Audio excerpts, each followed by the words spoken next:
effect in there, but that is a bomb plan there. That is what he says. Like that, no other candidate. Like there are, if you don't think there's any differences between Elizabeth Warren and Bernie Sanders, like that is something that needs to change right now, in my opinion, because there is a large difference.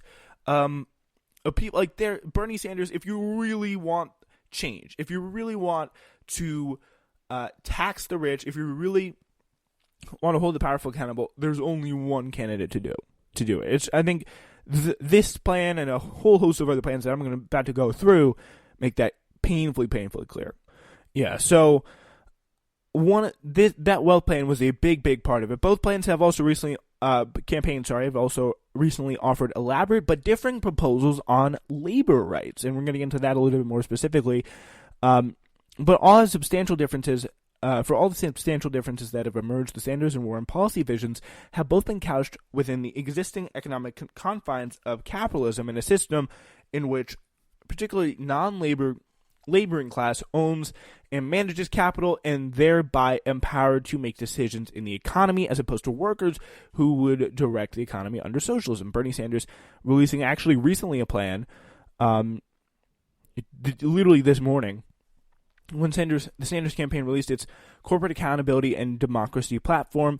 The document includes a long slate of proposals that tread familiar ground on issues including antitrust policy and corporate taxation, but its centerpiece is an idea that is not only radically new to this particular Democratic primary, but to contemporary American politics. This has never been done before. Sanders has proposed having American corporations with more than $1 million or more in annual revenue and all publicly traded companies transfer at least 2% of their stock per year to their employees until 20% of every such company is owned by workers. Giving stock to workers, giving them a stake in the company, huge part in making a fair, more just, equitable market, in my opinion. Those shares, which would grant workers corporate voting rights and entitle them to stock dividends, would be held in the Democratic Employee Ownership Funds managed by trustees elected by workers owning companies. Is going to be a huge step, I think, in the right direction, and it's something that just needs to happen. Like, forget the labels placed on it by people. It just logically makes sense if you want to have a company that's going to be fair. If you want CEOs to just control the entire situation, if you want CEOs to run roughshod over everything, then, I mean, I guess maybe you would not support it. Obviously, you wouldn't support it. But again, that is, to anyone who wants to just have a more fair and equitable system, this just is the logical step here. According to the campaign, the proposal would apply to more than 22,000 companies employing 56 million workers, and the dividends paid out for the workers' funds could be worth as much as $5,000 on average per worker per year. So, I mean, not even that much, but what they get is a control in the company, which is a huge part of just a fair system and ensuring that things don't get out of their control and we don't get in the hole that we're in now is going to be so huge. By comparison, Warren similarly inspired Accountable Capitalism Act released last year would require companies taking in at least $1 billion in revenue to have workers elect 40% of their boards. Sanders is proposing giving workers the first right of refusal to buy companies put up for sale, in the establishment of worker ownership centers across the country that would help retiring owners of small and mid-sized businesses transfer their companies to employees. These are ideas aimed at addressing wealth inequality, a problem more vexing in many ways than the inequality in conventional income that dominates progressive policy debates. The wealthy are wealthy not just because they take home bigger paychecks, because they earn a wildly disproportionate share of income generated by stocks and other capital assets. So fully 90% of that income, Sanders' platform notes, is owned by the richest 10% of Americans. Forcing the transfer of stock to workers would help close that gap, which is a big step in the right direction. That control that gets to workers is going to be just so huge. So definitely exciting times when it comes to that policy proposal and those ideas there. So Senator Bernie Sanders, definitely some pretty exciting stuff. But Senator Bernie Sanders has also been featured in a brand new video. And it's pretty exciting, guys, because his head is on fire. Also in it, former President Barack Obama, his smashed face first like a battering ram in what appears to be a part of a wooden pulpit. People with their faces replaced by the logos of news organizations such as CNN, NBC, Politico, HuffPost. They're brutally stabbed and shot. Center of bloody rampage unfolding in the Church of Fake News is a man dressed in a dark print-striped suit. President Trump's head is superimposed onto his body. The graphic images are from a fake video that was shown during a pro-Trump conference last week. The president's hotel and golf resort near Miami, according to the New York Times, was first reported the video's existence on Sunday night. The video, now over a year old, made by the incredibly dorky, I think it's like Carpe Donktum meme page. They just make President Trump memes that occasionally make their way to President Trump. The media freaks out. They're like, oh my God, how's this meme depicting a media company being like ran over by a train or something stupid like that? Like, how? That's so awful. Like, he was invited to the White House as part of a social media summit. I mean, I really can't decide what's stupider, like the videos themselves and the people who make them, or the media's reaction to them, because like, really nobody cares. But again, I think it's got to be, at the same time, it's so important, and the fact that like there could be some sort of journalistic violence. Like, I don't see that as completely I don't see that as completely out of the question at all. I don't understand how, like, that's not a thought that runs through some journalists' minds. I'm sure it does, the fact that there is violence, especially in these pro-Trump pages, that a lot of the population don't know about, but all it takes is one. All it takes is one smart guy, enterprising guy, who just gets really pissed off at the media. It's like, okay, I'm going to send a bomb to, like, CNN or whatever. Like, it's very, very, very possible. It's not funny in and of itself. It's really kind of stupid.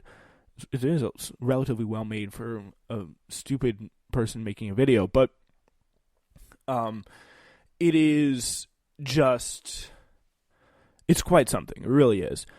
This video isn't funny, tweeted Texas Congressman and Democratic presidential candidate Beto O'Rourke. It will get people killed. As you may be able to tell, my feelings on this are kind of mixed. I mean, I don't think it very well could. I think it very well could get people killed. I mean, it's not just that video is going to do it, but just it's not memes. It's not really jokes that are gonna get people killed. It's the kind of rhetoric, the kind of thing that in the belief that is spread by people that the media is destroying the presidency. The media is like launching a coup on America. Like, that is what's gonna, I think, do the real damage there.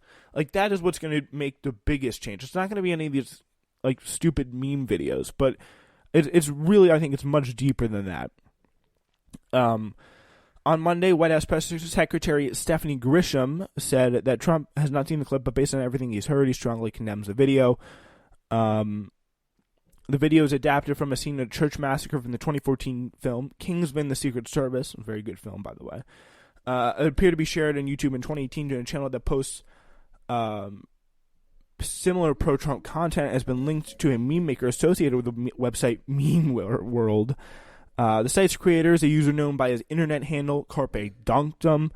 Trump called him a genius, apparently. So, yeah. That is quite something. So, what a stupid world we live in today. Wow. All right, but we do have some good news, though. Morgan Harper is a 36-year-old progressive running for Congress in Ohio's 3rd Congressional District, raised a remarkable $323,000 during the first quarter of her campaign, setting up a possible potent primary challenge to the 69-year-old Representative Joyce Beatty as a 4-term incumbent. So it's pretty cool stuff. Harper's a first-time candidate. She's running the idea that Congress needs a new generation of leaders and is coming at Beatty from the left, similar to Alexandria Ocasio-Cortez, bringing up the next generation, the next new generation of primary challenges. It's good to see that stuff coming our way. Harper, yeah, she's running on those basic ideas that universal child care, tuition-free public college, Medicare for all, reparations, affordable housing, and a Green New Deal. She sees freshman lawmakers like AOC, Ida Presley, Ilhan Omar, and Rashid Tlaib as role models, saying, quote, "I most closely identify with the women who are pushing for bold policies that we're going to need to make sure people are okay and we build a United States that works for everyone. Beatty is a longtime official with the OSU. She entered politics in 1999, taking over her husband's seat. Like, everyone who gets challenged always has these weird stories of just being grandfathered in. Like, Joe Crowley had, like, a mentor who pretty much dropped out at a time where, like, it was set up in a position that only he could win the seat. Like, it's just so, like, it's just so crummy and kind of shady. Like, her husband's giving this, like, honey, for your anniversary, I'm giving you a seat in Congress. The Ohio State House, where he had served for the previous 2 decades. Then she became the Democratic leader and the first woman to hold the position in the chamber's history. She was then, in 2012, elected to Congress, serving on the powerful House Financial Services Committee, often aligning herself with financial interests. No surprise. Her first quarter haul came from approximately 2,670 donors from all 50 states, though the plurality came from Ohio. No surprise, according to figures provided by her campaign. Residents of 90% of the zip codes represented in the Ohio district, which includes most of Columbus, were among the donors. The average donation to the campaign was $85, with 90% of her donations standing at $100 or less. So it's nice stuff. The only zip code she didn't get stuff from were the 43109, 43147, 43137, 43217, and 43146. So a lot of widespread support, at least it looks like, through her district there, in pretty gerrymandered district. If I had to look, damn, like, it's pretty third U.S. congressional district looking not the best, but like other progressive challengers, Harper has sworn off money from corporate political action committees, lobbyists, and fossil fuel industry. Beyond that, Harper said she will not accept donations from payday lenders and firearms manufacturers. But Harper's time spent working at the Consumer Financial Protection Bureau in Washington, D.C., as well as her degrees from Tufts, Stanford, and Princeton, give her a network to tap for bigger contributors that many challengers are unable to muster because she got those friends in high places. Yeah, like, that's where she's really looking at this point. Harper's campaign has raised the 4th largest amount of money among any first-time congressional primary challenger in the initial quarter of their campaign, according to data provided by Data for Progress. Her haul trails Tim Canova, who raised $537,000 in his first quarter of his ultimately unsuccessful 2016 bid.